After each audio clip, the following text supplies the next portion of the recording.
communication seems to be a theme of many of today's sessions. So it fits very nicely in with what people who've been attending live and online this morning might have already sort of been thinking about. So, so to present ourselves then, I'll start with myself and then hand you over to my colleague Rina. My name is Lucy, and I'm an accessibility consultant working at AbilityNet. Just to explain what I look like, I'm a Caucasian, middle-aged female with glasses, and today I'm wearing a white blouse. Over to you, Rina. Hi everyone, my name's Rina. I also work as an accessibility consultant at AbilityNet. I've been here about 5 years. I am autistic and ADHD and dyslexia, but I'll go into that in a bit more detail in a minute. Would you like to describe what you look like, Rina? Yeah, thank you. For anyone who can see the picture, I still have blue hair. So yeah, I'm a um a white woman in her mid-20s. I've got bright blue hair. And in my picture I'm smiling at the camera, but I've got my camera off because it's distracting for me. So yeah. Lovely. Thanks, Rina. Okay, so the aims of this session, as I said earlier, it's thinking about brand communications, but looking specifically through a neurodivergent lens. The main part of this session, though, is an opportunity for people in the audience to ask questions and to get answers, both about our perception of brand communications, but also we're happy to answer any other questions relating to our lived experience as neurodivergent people. So if we start with you, Rina, you can talk a little bit more in depth about yourself and the kinds of things that you can answer questions about in this presentation. Yeah, sure. So I've already said I'm in my mid-20s, kind of mixing this up there a bit. But I have chronic fatigue syndrome. But I'll today be focusing on autism, ADHD, and dyslexia. I'm going to go into what these different labels mean for me in a couple of minutes. As I said, I work at AbilityNet as a accessibility consultant, and I've been here 5 years. Last year, I graduated from the Open University with a first in computing and IT, which I studied the last part of alongside working here at AbilityNet. Yeah. In my spare time, my current obsession is knitting. Thank you very much, then. My Yeah.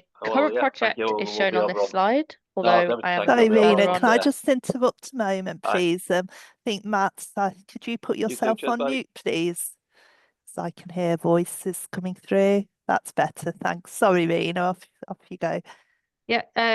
So yeah, my current project is shown on this slide, although I'm a lot further on than I was.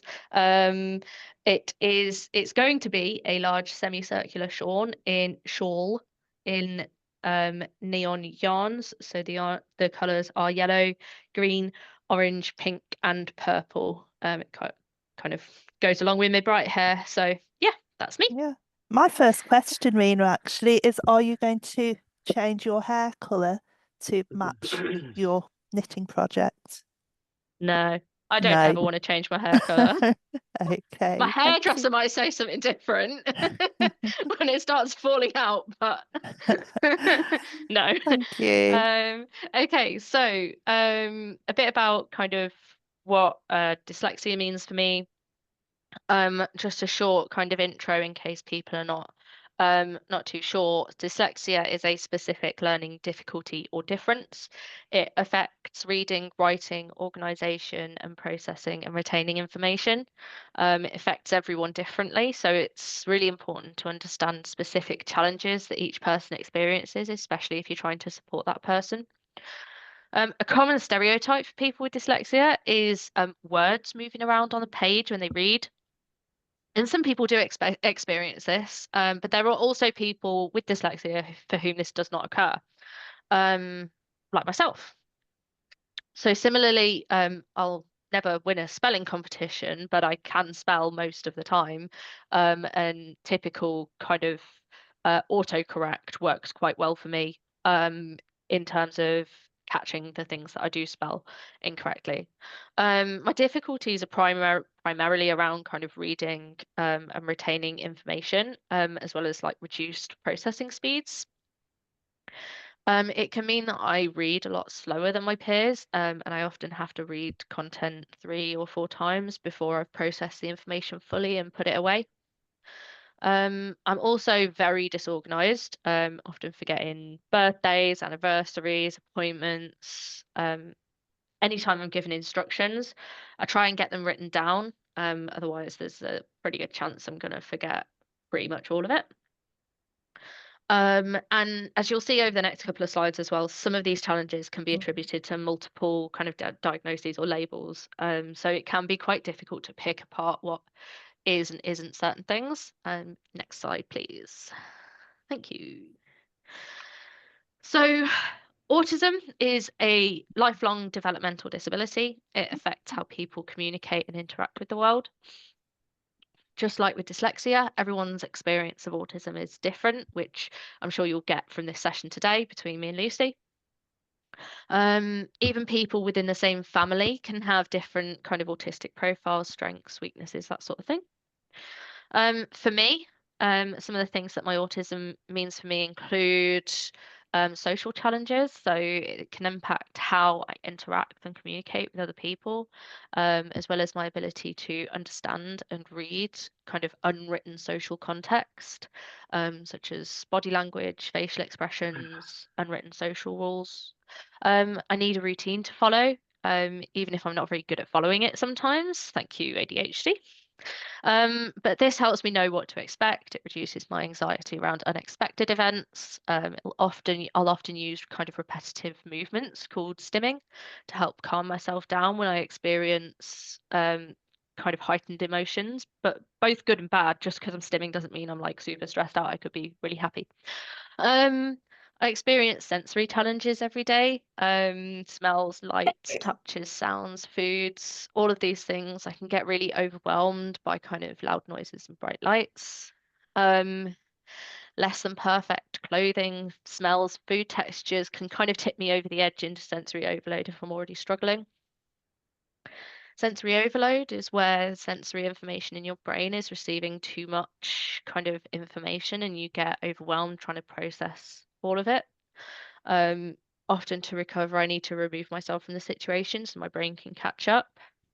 I also experience a lot of anxiety. Am I communicating appropriately? Is what I've said all muddled? What will happen next? Or if something goes wrong, what will the environment be like? What will I need to do? And so on. And you can imagine if I'm kind of thinking about all these questions, the anxiety can become quite overwhelming at times. When I experience this overwhelm, I can have a meltdown, which is kind of an outburst of emotions where I can no longer mask. I need to remove myself from the situation in order to kind of process all the information and recover to the point where I can kind of communicate again. Next slide, please. I promise I'll stop talking in a minute. ADHD is the final one for me for now. It's a condition where someone experiences inattention, hyperactivity, and or impulsivity to a level where it interferes with their day-to-day functioning or development. There's 3 types of ADHD. There's predominantly inattentive, predominantly hyperactive impulsive, and combined type. I'm lucky. I got all of them. Yeah, so I'm combined. Some of the things that I can particularly struggle with include forgetting things and getting distracted easily. Everything has to kind of be booked into my calendar on my phone or my calendar at work. Otherwise, it's not happening. So this includes kind of important dates for people around me, just as I was talking about in my dyslexia slide earlier. I also regularly get distracted from the task that I'm doing. So one example is a little while ago, I was cooking dinner. I'd prepped the meal to go in the oven. The oven was on, it was ready, and then I just sat down to wait for it to cook without actually putting the meal in the oven. I had to be reminded that I hadn't actually done this yet, because I just assumed that I did because I got completely distracted. I constantly lose things. It's not helped by my living spaces being disorganized. Many attempts have been made to organize my things, but they kind of never last. This experience of trying to put in organization systems in place and not being able to maintain them is quite common among people with ADHD. My most successful systems have been kind of low effort, simple ones. So things like I file my documents away in like vaguely labeled boxes like home and car, and at least I've got a vague idea about where stuff is when I need it. When I'm not actively speaking or contributing in meetings and calls, I often need to do something simple with my mind, to keep it busy, to avoid it from like wandering and completely ignoring the conversation. It also satisfies my need to fidget at the same time. Um, and I can also find that I talk too fast or for too long. So I sometimes find that I go off topic if I'm not careful. And the reason I haven't gone off topic is because I'm reading this. I wrote it beforehand because then I'm not going to go off topic. Um, so yeah, that's I'd really like mine, to I think. ask you, Rina, um, Yeah. all these things. What can you tell us a little bit about just very quickly about the diagnosis, which came first, that kind of thing. Yeah, so I have a brother who's 2.5 years older than me who was diagnosed as autistic when he was a child. So I grew up in a house that already had neurodivergence. So I was already being kind of parented in a neurodivergent way, if you like. Um, and so I got my first diagnosis, not my dyslexia diagnosis, when I was in sixth form. I think I must have been like maybe 17. Um, and then my next one came just before my 20th birthday. And then ADHD I got this year. Mhm. Super. Okay, thank you. Okay, and really short piece about me because there's so many aspects of Rena's experiences I can identify with, although we're quite different in other ways. So I was diagnosed with autism about 10 years ago. So when I was in my late 30s, after lots of other different diagnoses because of the way that the autism was affecting my sort of mental health and my ability to cope with everyday life. Um, yeah, I've got quite a varied background. I gravitated towards English and music for my first degree, but I've also studied computing psychology, and I worked as a teacher for over 18 years before I joined AbilityNet. I've also worked as a professional artist. I'm a fully trained reflexologist, and prior to teaching, I was a business analyst. Um, my obsession really is, as always, veered either towards music, history, arts, and crafts. So I don't have sort of the sort of the often shared experiences of perhaps being obsessed with numbers or trains or any of those kinds of things that people with autism often get assumed to be interested in. I'm currently working towards my Royal College Music Performance Diploma on the piano. I find playing the piano is a really good way of helping with my anxiety and my stress. So that's something that's been sort of a partner with me for most of my life. Okay, let's get to the next slide. So I've got a combination of autism and ADHD, and this apparently is really common. Something like 40% of people with autism also have ADHD traits. It's common saying that if you've met somebody with autism, you've met one person with autism, and that's because everybody experiences their how their brain works in a different way. So my experience of autism and ADHD, it's affected me socially, so picking up cues, knowing the expected ways to sort of maintain friendships, those types of, and all that sort of navigation, particularly say as a teenage girl, really affected me. I'm easily distractible, so I often need to have lots of things going on at the same time in order to concentrate. But on the other hand, I can get into really serious periods of hyperfocus where I'm completely driven to concentrate on the fine details of one task. And I really enjoy being in hyperfocus and don't like being drawn out of it. But so this in itself can be a challenge sometimes. I experience sensory challenges, particularly to do with noise. I can probably hear the electricity going through wires and that kind of thing. So really sensitive to noise and find different noises really distracting. I've got a different way of processing information, really, and that can affect the way that I like to follow instructions and the way I can participate in conversations. Um, Having some of these challenges and having these types of challenges can lead to anxiety that Rina mentioned and depression about why life can seem hard sometimes. And also you may have or may not have heard of masking. So masking, particularly it's when you put on a sort of persona to cope with, particularly with social situations. Perhaps you learn by observing how other people interact socially. So masking is sort of covering the autism up in order to take part in jobs and in and social occasions. But masking is also really exhausting. So you have to have sort of downtime and when you don't need to be able to have to mask to sort of to recover from the fatigue that masking can cause.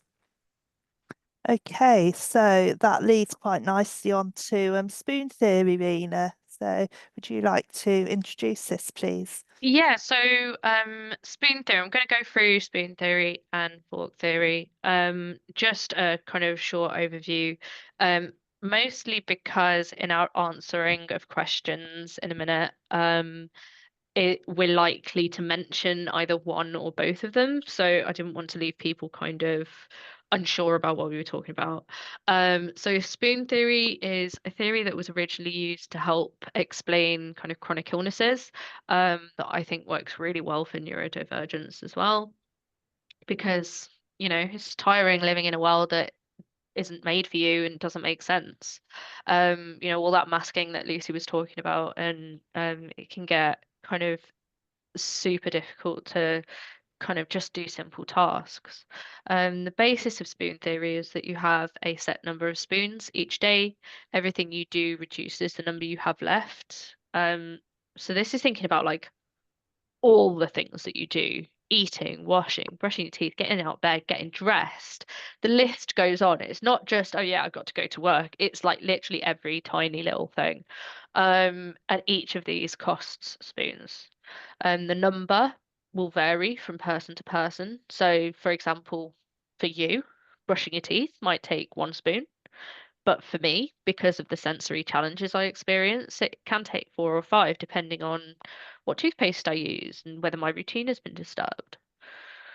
They can also vary within a day. So just because you brushing my teeth this morning took 2 spoons doesn't mean it won't use 4 spoons when I do it this evening. So as you go through the day, you use more of your spoons, as you kind of do activities. Any activities you do, shopping, working, whatever, take extra spoons. Um, and sometimes you find you run out of spoons in the afternoon. you have none left to do anything more that day. You could borrow some spoons from tomorrow and keep going, but then you'll have fewer to use tomorrow. So it's kind of a balancing act to make sure that, you can always get the tasks that you need to get done. Next slide, please. So fork theory. Fork theory relates to stressors rather than energy. Each thing you have to deal with is a fork. Different stressors have different sized or different number of forks. Um, and the same stressor can be different size at different times. So a small fork can become a big fork if I'm running out of spoons. There's often an opportunity to remove forks to allow for space for bigger forks. So, for example, if I need to have a difficult conversation, but there's other stresses such as the light flickering, I'm cold, I need to pee. I can try and remove some of the kind of easily resolvable forks to make space for the difficult conversation. It's in this vein that the next point becomes relevant. When feeling stressed or overwhelmed, it's important to think about kind of what is not optimal at that moment, if you like. So it doesn't have to be directly related, and you don't have to feel like explicitly stressed about it, but changing or resolving that thing could make a difference, help with overwhelm or focus or whatever you're struggling with in that moment. There are other cutleries that are starting to appear. There's knife theory or hypothesis, which, depending on which one you're reading, could be about deep, long-lasting trauma, damage caused by running out of spoons and continuing energy, or short-term challenges that use spoons faster, or make forks bigger, such as recovering from sensory overwhelm, meltdowns, or burnout. Super, thank you. Okay, so we've been asked to give our sort of view on brand communications. Just quickly, so brand communication is how a brand interacts with its audience. That can include things like advertising, presence on social media, interactions with customer services or support or help, and also with sort of public relations. So how the brand presents itself to the world as a whole. So we've got a Slido code here. So if anybody has any questions that they would like to ask either Rina or myself, please post them onto the Slido. We've got the QR code and the Slido code. So if you go to slido.com, we've got the Slido code on the screen to hashtag 2190642. But I believe we've got some questions already just to start us off. I've So also put that code in the chat, so people should be able to brilliant, see that in thank the you. chat, So I I'll hope. just come out of that. Yes, we've got a few questions to start us off. Just going to quickly think Do you there. want to Okay. maybe stop sharing your screen because I don't, unless we want to keep that up on the screen? Yeah, I was keeping it up on the screen Okay. so everybody's got the Yeah, cool. Slido. But one of the first questions, Rina, I know we've talked about in the past, we've talked about language and how language is really important to how we interpret things. So when we're thinking about advertising, for example, do you personally have any sort of definite language no's? So It's, things that, yeah, yeah. it's difficult. I think trying not to make, you know, try not to kind of talk about things without talking about them. We all know that like perfume adverts that are really like weird and don't actually talk about the thing that they're advertising. Um, and they're almost like so out there that you can almost tell it's like a perfume advert um before it's like even really got started. But for me, it's about kind of when you've got something that you're talking about, like actually tell me what it is. Tell me what you want me to know about it. Um, Rather than trying to like set up conversations or like hinting at it because I'm gonna miss the message. It's gonna go right over my head. Um, so yeah, that's a really important part for me. Um, but also like not unintentionally excluding people, which I know can be a little bit difficult. What about you, Lucy? Have you got any? Yeah, I was just thinking about your example of perfume adverts and so what would a preferred solution be then? 'Cause sometimes I think, particularly in this country, adverts, they do try to be sort of really clever. I think perfume adverts, adverts for cars where you're watching something and you don't actually know what they're trying to advertise. So I don't know about you, but I'd like it to be quite clear from the outset of the advert about what was being advertised instead of sort of leaving me to guess. I don't gain anything from the subtle hints really. Yeah, and it can get quite frustrating, especially if you have Mm, multiple adverts one after the other that are yeah, kind of not really yeah, saying anything yeah. necessarily. Yeah. But on the other hand, adverts can be quite overwhelming, can't there be? I'm just thinking of when I was in America and seeing the adverts for, say, pharmaceuticals or medical stuff where there's almost too much information, where they talk about all the side effects, the different things that the medicines could treat and everything like that. So I suppose it's about getting a sort of a happy medium, telling people what they need to know, but not overwhelming them with too much detail, because then there's a danger they might completely switch off from the advert anyway, and it will be wasted time. Yeah, absolutely. I've got a few questions on the Slido here. So, Okay, yeah. one of them is, should your brand comms be the same for your company for internal facing as well as external facing, especially when it comes to tone, language, visual communication, or do you see these as two different identities? So I think there's like two questions here, right? So, Mm. um, should the brand communications be the same internally as externally? I think is the primary question here. So what do you think on that one?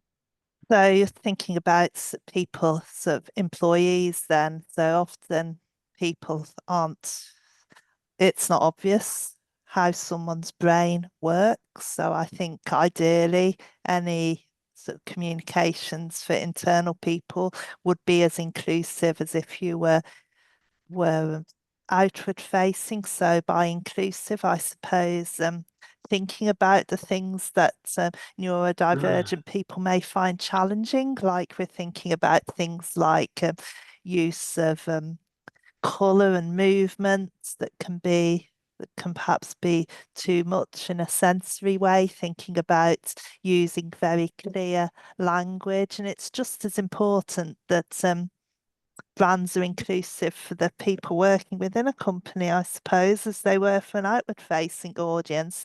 And you can't, I don't think anybody can say, but I don't have any people who, for example, are neurodivergent who are disabled within my company because you really don't know. And the other important thing I think is to remember that something that benefits um, neurodivergent people is not going to disadvantage and will probably benefit everyone anyway, and probably be a better way of communicating information. Do you agree? Do you agree with that?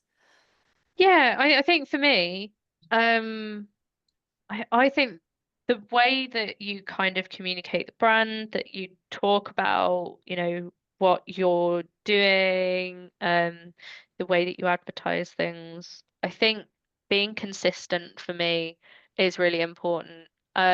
Especially since I find it quite frustrating when like things aren't straightforward because then I don't know what to trust. So like if one Mm. place says one thing and another place says another thing, like uh, which one's like the truth, or are they both the truth, or are neither of them the truth? Like how do I tell?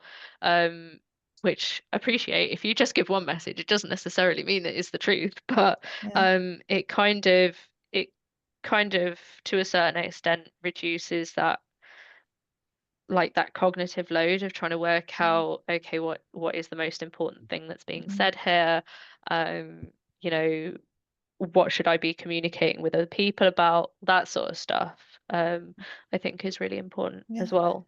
I think authenticity and um, is a really important concept, particularly for neurodivergent people. So if if they feel when they're looking at any kind of product that what is being shown to them is honest, is authentic, is inclusive, then they're likely to stay very loyal to it and to have trust in it. I think they're sort of values that are really highly thought of in the neurodivergent community as well, Yeah, absolutely. and also to feel. I think it's. I feel very strongly if I feel something's been misleading or something's especially if something's deliberately almost trying to trick someone. I find that really off-putting and wouldn't then want to participate in anything that that brand was offering me. That's a Um, really interesting point actually, because that's just reminded me of something that I saw recently. You know the really big packs of like cans of Coke that you get in the supermarket. I saw those oh one yeah. day and it was like value pack. And you hear all these news articles about like shrinkflation and all of that sort of stuff. And Mm. I'm like, oh, yeah, so let me guess, it's more expensive. And that's like the immediate thing my head went to. My head did not go to, hey, this must be really good value. My head went to, they've probably put the price up. Or they're trying to Um, trick you in some way, or yeah, exactly. maybe they've made the product smaller. Yeah. So it's kind of being, I guess, different to other people and not necessarily using like what everyone else uses, but Mm, making it clear yeah, about what you're I think talking like that's why is this a value pack? Is it just because it's lots yeah. of cans? I think can we look quite deeply into what things that they can make claims, and we tend to think perhaps some people say overthink about what's being Yeah. communicated. Yeah, Yeah, instead of absolutely. just going with the flow. So Oh, there's the an other interesting I was just going to say there's another question on here that relates quite yeah. well to that. Okay. Are there any brands or adverts that get it right from your perspective? Oh gosh, that's a on the spot type question. That's a If challenging one, isn't it? Um, I've just been trying to think of any that kind of come to mind for me. Um, yeah, gosh, it's tricky. yeah, I think there was one recently that kind of felt quite inclusive for me. Um, which was around what was it?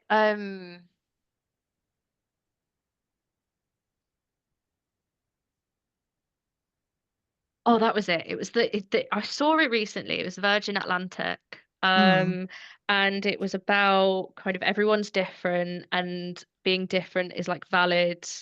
I'll see if I can try and find the link for it. But it was like Mhm. really, it made me Was it feel, the one where the yeah the air steward is walking down the plane and looking at lots of different people? Is that the one you mean? yeah, and Yeah, there's someone with glittery yeah, right. So I eyeshadow. know. Yeah. Yeah. I've I put a think link Luke to it in the chat. yeah, I think Ah, that one's the right one. brilliant. Yeah. And it just felt really, yeah, that's definitely the right one. Yeah. It just felt really kind of it. Okay, I know you're gonna hate this, Lucy, but it felt like a warm hug. I don't like hugs. Only But virtual ones. it felt like they were saying, hey, even like we invite people who are different to be like a part of our company, whether it's as a customer or as a an employee, it just felt really inviting. So Mm. that was a really And good it's one for not just me. about disability, is it? It's about No. being truly inclusive and inviting. Exactly. Yeah, Yeah. I mean, there definitely. is representation of disability in there, but it's not an advert about It's disability. It's not an advert exactly. about Yeah. neurodivergence. It Well, just, yeah. yeah, go on, sorry. I was saying one last question, actually, just keeping an eye on time, but really links really well into that is about representation because most people that are neurodivergent, you can't tell by looking at them. There's no indicators. So particularly seasonal. Thinking about all the Christmas adverts that have started, which I find quite difficult. A lot of adverts showing big groups of friends, big groups of families having get-togethers, and whilst I know that's a really important part of Christmas for everyone, it's not something that relates to me personally and being in those sort of situations. And I find those adverts quite excluding. I just think, do you have any thoughts, Rina, about how people are represented in I think, adverts? I think to a certain extent, there is a bit about kind of generally being more kind of disability aware, including people with a range of disabilities Mm, in advert creation, mhm, can be a really good way to just start improving the way that you kind of think about this stuff even. I mean, there was one that I saw recently, which I think was related to hearing. And it kind of spoke about, like if you can't hear well, then that's not okay. There are ways to that that we can start looking at helping you to hear better. And I'm like, okay, that's great, but I have, or I'm suspected to have something called auditory processing disorder. mm. So I can hear you, We like my can hear. mechanical hearing is absolutely fine. But what I can't do is hear what you're saying. Um, and there's not many like easy ways to get around that, but the functional like impact of that is quite similar to mild hearing loss. Mm. Where It's if you're in almost a like I like suppose the words don't go in the right place very quickly, Yeah, isn't it's it? Yeah. yeah, and you kind of sit there and you're like, I know you're saying something, but I Mm. don't know what you're saying. Yeah. And it's just kind of including people, even if you're doing adverts that's not about those people or have those characters in them, just including people with different kind of life experiences, different disabilities, can be really kind of beneficial to help you understand the perspective of your advert from Mm. different people, and Definitely. that can be really valuable, I think. Yeah. I think one of the key takeaways, just to start rounding this off then, and relates to what Rena just said, is about the importance of including people with a different range of sort of lived experiences, life experiences, different disabilities, right from the start point in how you're thinking about conveying a brand, developing the kind of the adverts, for example, that we've been talking about. It's but back to that sort of nothing without us type message again, isn't it? Yeah, Yeah, exactly. And kind of including people in the decisions that are made and yeah, and all of that sort of stuff. I think yeah. the main message, I think that I always say this is if you include people with different perspectives, you're just Yeah, going to get a better understanding. exactly. You're going to get better engagement, all of those sorts of things. I think it's really Yeah, valuable, yeah, a really valuable message. not assuming you know what people are going to want, but actually taking the time and consulting and asking them. Yeah, definitely. Absolutely. Yeah. Okay, I think we're about sort of come to at the end of our time, but yeah, we always say we're happy to sort of answer any questions, and if people have a think about and something pops up, we can always be contacted at AbilityNet, and we're happy to talk about things or to give ideas and our viewpoints. So we hope this session's just given a few sort of nuggets of ideas to people and shared our personal experiences. But would you Absolutely. want to say anything, Rina? Yeah, I was just going to add, I'm not at the event in person today, but I will be tomorrow. So if anyone's going to be there tomorrow, in person, you have any other questions, you want to talk about And anything, and um, you're easy to spot as well, Rina, because I don't yeah, think there's anyone else look with for the blue blue hair. hair. Not today. So yeah, you could Um, stand out tomorrow. yeah, absolutely. But yeah, Yeah. it's been brilliant. Really, some really good questions as well. So thank you. Yeah, yeah. Thank you for giving us sort of a platform to share experiences. Because as I say, it's all part of what needs to be done. Sort of including people with lived experiences within accessibility world. Yeah. Mm. Absolutely. Okay. Well, thank you very much then. And yeah, hope to see lots of people either in person or online for some of the future sessions. Yeah. Thanks, everyone. Thank you. Bye.